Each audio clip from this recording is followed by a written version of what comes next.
ডিএসপিকে লিখিত দিয়েছে, সরকারকে লিখিত দিয়েছে এবং আমাদের প্রত্যেকের নামে নিয়োগপত্র ওই ডিএসপিতে জমা দিয়েছে।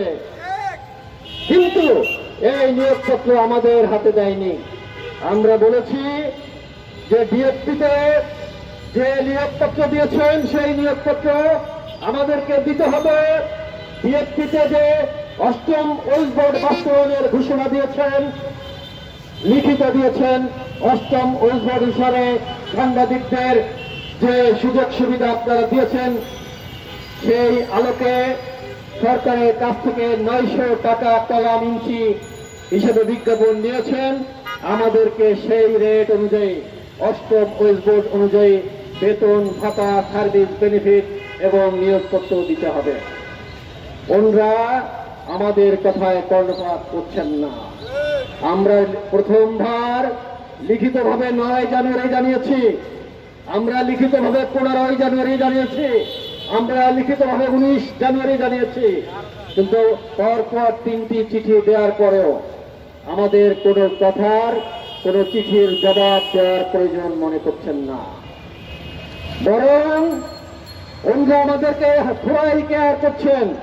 বাধ্য হয়ে আমরা আলটিমেটাম দিয়েছি, বলেছি 19 তারিখের বিকাল 3টার মধ্যে যদি দাবি না হয়, যদি আমাদের দাবি মেনে ঘোষণা দেওয়া হয়, তাহলে আমরা আমাদের কোনো কর্মসূচি করব না। আর যদি 19 জানুয়ারি বিকেল 3টার মধ্যে দাবি দেওয়া মানে না হয়, 4 তারিখ 19 তারিখ বিকেল 4টায় আমরা ভোরের কাগজের মৌচাক অফিসের সামনে প্রথমবারের মতো মানববন্ধন কর্মসূচি ঘোষণা করেছিলাম।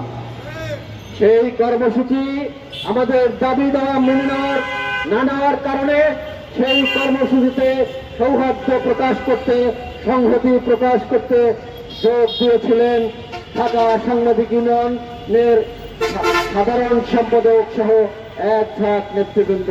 তারা আমাদের সাথে যেমনি সংহতি প্রকাশ করেছেন, পাশাপাশি তারা আমাদের সঙ্গে একত্রিত হয়ে সাবের হোসেন চৌধুরী সহ সংশ্লিষ্টদের আলটিমেটাম দিয়েছেন।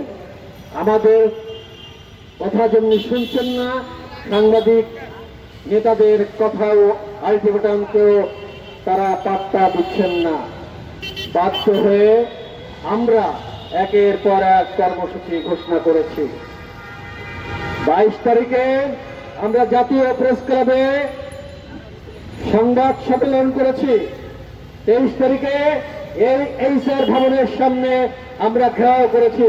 সেদিন বলেছি যদি আমাদের দাবি মানা না হয়, আমরা কিন্তু আজ চলে গেলাম, আগামীতে আবার আসব, সেদিন আরো কঠিন কর্মসূচি দেব।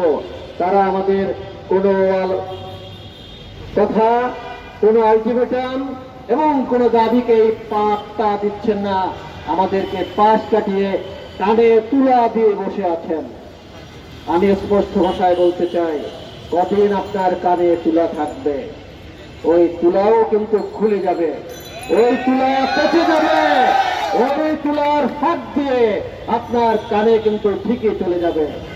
আমরা জানতে পারছি আপনি কিছু লোকদের সাথে কথা বলছেন, যাদের সাথে কথা বলছেন, কি কথা বলছেন সে কথাও কিন্তু আমরা জানি।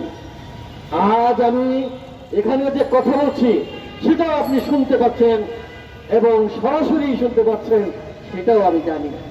আমি আপনাদেরকে স্পষ্ট ভাষায় বলতে চাই যে আপনি যেহেতু আমার কথা শুনছেন, দয়া করে এই কথার পরিপ্রেক্ষিতে আমাকে যেন আর কোনো কঠিন কর্মসূচি দিতে না হয়। আপনার যে মান সম্মান আছে সেই মান সম্মান রক্ষা করুন। আমাদের সহকর্মীদের কোন রকম যেন আর কষ্ট করতে না হয়, আমাদের সহকর্মীদের জন্য আর কোনো কঠিন কর্মসূচিতে যেতে না হয়। আমি এই সভা থেকে স্পষ্ট ভাষায় আরেকটি কথা বলতে চাই যে 2 নম্বরের কাজটা আপনি করছেন, সেই 2 নম্বরের কাজটা দয়া করে বন্ধ রাখুন। আপনি ভোরের কাগজের কর্ণফুলী মিডিয়া পয়েন্ট অফিস তালাবদ্ধ করেছেন চোরের মতো। আন্ডারগ্রাউন্ড থেকে হাতে গোনা কয়েকটি চামচাকে নিয়ে ভোরের কাগজ বের করছেন। ওই চামচাদের আমি হুঁশিয়ার করে দিতে চাই, সময় থাকতে ভোরের কাগজের এই আন্দোলনরত নেতা কর্মীদের পাশে এসে দাঁড়াও।